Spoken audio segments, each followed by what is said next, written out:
हरे कृष्णा। प्रिय भक्तों, आज हम आपको आषाढ़ संकष्टी चतुर्थी व्रत की कथा सुनाने जा रहे हैं। तो सबसे पहले आप कमेंट बॉक्स में जय गणेशाय नमः अवश्य लिखें।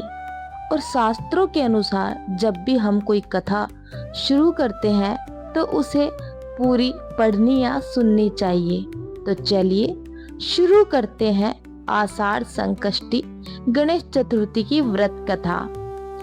एक समय की बात है, पार्वती जी ने पूछा कि हे पुत्र, आषाढ़ कृष्ण चतुर्थी को गणेश की पूजा कैसे करनी चाहिए? आषाढ़ मास के गणपति देवता का क्या नाम है? उनके पूजन आदि का क्या विधान है? सो आप मुझसे कहिए। गणेश जी ने कहा, आषाढ़ कृष्ण चतुर्थी के दिन कृष्ण पिंगल नामक गणेश की पूजा करनी चाहिए। इनकी कथा निम्न प्रकार से है। हे महाराज, द्वापर युग में महिष्मती नगरी का महीजीत नामक राजा था। वह बड़ा ही पुण्यशील और प्रतापी राजा था। वह अपनी प्रजा का पालन पुत्रवत करता था, किंतु संतान विहीन होने के कारण उसे राजमहल का वैभव अच्छा नहीं लगता था। वेदों में निसंतान का जीवन व्यर्थ माना गया है। यदि संतान विहीन व्यक्ति अपने पितरों को जल दान देता है तो उसके पितृगण उस जल को गर्म जल के रूप में ग्रहण करते हैं।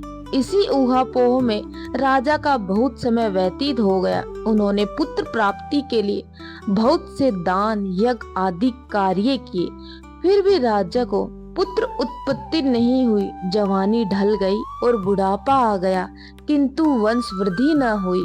तदंतर राजा ने विद्वान ब्राह्मणों और प्रजाजनों संदर्भ में परामर्श किया। राजा ने कहा कि हे ब्राह्मणों तथा प्रजाजनों, हम तो संतानहीन हो गए हैं। अब मेरी क्या गति होगी? मैंने जीवन में तो किंचित पाप भी कर्म नहीं किया। मैंने कभी अत्याचार द्वारा धन संग्रह नहीं किया। मैंने तो सदैव प्रजा का पुत्रवत पालन किया तथा धर्म आचरण द्वारा ही पृथ्वी शासन किया। मैंने चोर डाकुओं को दंडित किया, इष्ट मित्रों के भोजन की व्यवस्था की, गो ब्राह्मणों का हित चिंतन करते हुए शिष्ट पुरुषों का आदर सत्कार किया। फिर भी मुझे अब तक पुत्र न होने का क्या कारण है? विद्वान ब्राह्मणों ने कहा, हे महाराज, हम लोग वैसा ही प्रयत्न करेंगे जिससे आपके वंश की वृद्धि हो। इस प्रकार कहकर सब लोग युक्ति सोचने लगे। सारी प्रजा राजा के मनोरथ की सिद्धि के लिए ब्राह्मणों के साथ वन में चली गई। वन में उन लोगों को एक श्रेष्ठ मुनि के दर्शन हुए। वे मुनिराज निराहार रहकर तपस्या में लीन थे। ब्रह्मा जी के समान वे आत्मजीत, क्रोध जीत तथा सनातन पुरुष थे। संपूर्ण वेद विशारद एवं अनेक ब्रह्मा ज्ञान संपन्न वे महात्मा थे। उनका निर्मल नाम लोमेश ऋषि था। प्रत्येक कल्पांत में उनके एक एक रोम पतित होते थे, इसलिए उनका नाम लोमेश ऋषि पड़ गया। ऐसे त्रिकालदर्शी महर्षि लोमेश के उन लोगों ने दर्शन किए। सब लोग उन तेजस्वी मुनि के पास गए। उचित अभ्यर्थना एवं प्रणाम आदि के अनंतर सभी लोग उनके समक्ष खड़े हो गए। मुनि के दर्शन से सभी लोग प्रसन्न होकर परस्पर कहने लगे कि हम लोगों को सौभाग्य से ही ऐसे मुनि के दर्शन हुए। उनके उपदेश से हम सभी का मंगल होगा। ऐसा निश्चय कर उन लोगों ने मुनिराज से कहा, हे ब्रह्म ऋषि, हम लोगों के दुख का कारण सुनिए। अपने संदेह के निवारण के लिए हम लोग आपके पास आए हैं। हे भगवान, आप कोई उपाय बतलाइए। महर्षि लोमेश ने पूछा, सज्जनों, आप लोग यहाँ किस अभिप्राय से आए हैं? मुझसे आपका क्या प्रयोजन है? स्पष्ट रूप से कहिए, मैं आपके सभी संदेहों का निवारण करूंगा। प्रजाजनों ने उत्तर दिया, हे मुनिवर, हम महिष्मती नगरी के निवासी हैं। हमारे राजा का नाम महीजीत है। वह राजा ब्राह्मणों का रक्षक, धर्मात्मा, दानवीर, शूरवीर एवं मधुरभाषी है। उस राजा ने हम लोगों का पालन पोषण किया है, परंतु ऐसे राजा को आज तक संतान की प्राप्ति नहीं हुई है। हे भगवान, माता पिता तो केवल जन्मदाता ही होते हैं, किंतु राजा ही वास्तव में पोषक एवं संवर्धक होता है। उसी राजा के निमित्त हम लोग ऐसे गहन वन में आए हैं।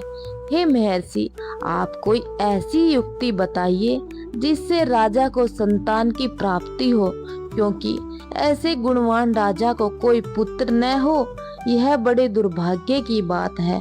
हम लोग परस्पर विचार विमर्श करके इस गंभीर वन में आए हैं। उनके सौभाग्य से ही हम लोगों ने आपके दर्शन किया है। हे मुनिवर, किस व्रत, दान, पूजा आदि अनुष्ठान कराने से राजा को पुत्र होगा? आप कृपया करके हम सभी को बतलाएं।